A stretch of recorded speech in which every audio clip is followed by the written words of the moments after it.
They were never supposed to win. Not championships, not headlines, not hearts. Because winning was never the point. The Indiana Pacers were built for something else. Something dark. They were founded in 1967. The Pacers were born into the ABA, not the NBA. And that matters, because the ABA was where the experiments began. The red, white, and blue ball, it wasn't just a gimmick. It was a sigil, a binding symbol designed to tether energy to contain something. And Indiana was ground zero. The Pacers' first rosters were chosen, not recruited. Men with strange backgrounds, blank records, military ties. And when they won 3 ABA titles, it wasn't because they were good. It was because they were obedient. The merger with the NBA in 1976 wasn't a deal. It was a containment breach. The Pacers were supposed to stay locked in the old world, but they made it through. And the NBA's never been clean since. You ever wonder why Indiana games feel off? Empty crowd noise, weird camera glitches, players acting robotic. It's not bad production, it's intentional distortion. Because there are things inside Gainbridge Fieldhouse, and they don't want you seeing them clearly. Reggie Miller wasn't just a shooter. He was the first successful subject. He was trained in audio resonance warfare, the art of breaking minds through frequency. That's why Spike Lee couldn't handle him, why MSG collapsed under his stare. He wasn't trash talking, he was casting. 2004, Malice at the Palace. The moment everything changed, the night the veil broke. It wasn't a fight, it was a rupture. Meta World Peace, Steven Jackson, Jermaine O'Neal, all activated, but not for defense. They were triggered by something in the crowd, a presence. Some say it was the first time EOSNBA agents intervened live. Others say it was when the Net King himself, disguised as a fan. Either way, the Pacers were never the same, because the league saw too much and punished them. Years passed, players rotated, Paul George almost broke free. But right when he was about to blow the whistle, snap, his leg. The timing, not a coincidence. Pacers don't retire great players, they absorb them. And now they have Tyrese Haliburton, not a star, a sentinel. His court vision isn't skill, it's foresight. He sees 2 seconds ahead because he doesn't play in real time. He exists half in and half out of the simulation. That's why his passes look like guesses. They're not, they're downloads. The Pacers don't care about banners, they care about energy, vibration, memory, psychic force.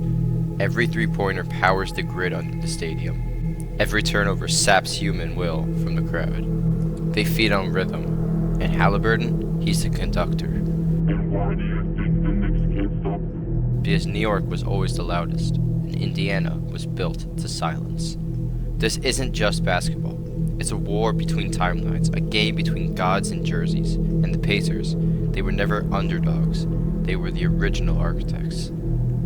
Indiana doesn't play to win. They play to maintain balance, or destroy it. And with Haliburton in full control, the next phase is already beginning. But Haliburton isn't alone, because the next phase requires balance. 1 player to pull the strings, and 2 others to anchor the reality around him.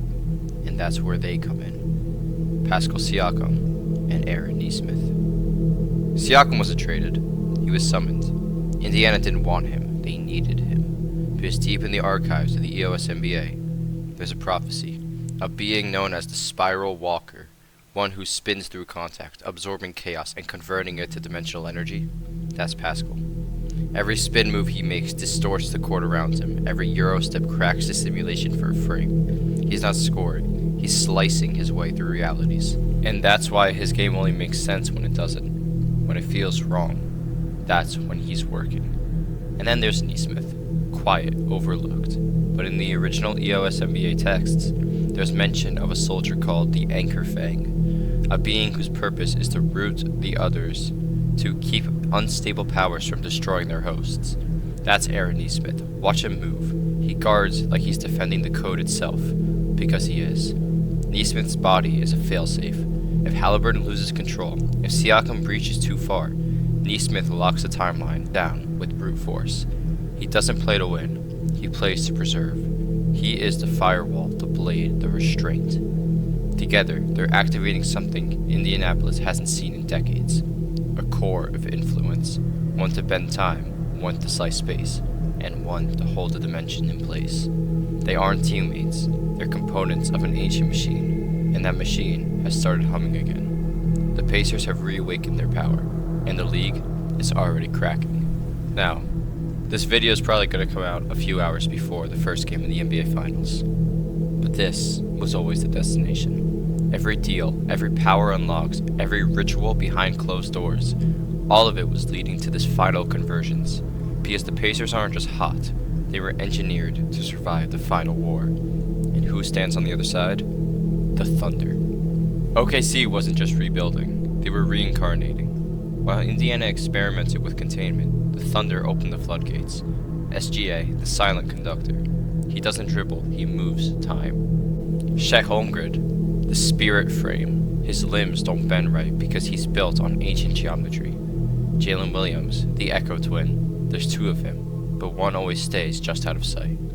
And behind them, the one who designed it all, Sam Presti, the former EOSNBA librarian, banished in 2014 for knowing too much. He's the only one left who remembers the full diagram, the prophecy of the final clash. Thunder versus Pacers was never supposed to be a basketball game. It was the test chamber opening. Haliburton, Siakam, Nesmith versus Shai, Chet, and Jalen. Each player holding a forbidden key. Time versus memory, distortion versus echo, containment versus collapse. And in the middle of it all, a court that isn't real, a ball that pulses, and a rim that feeds.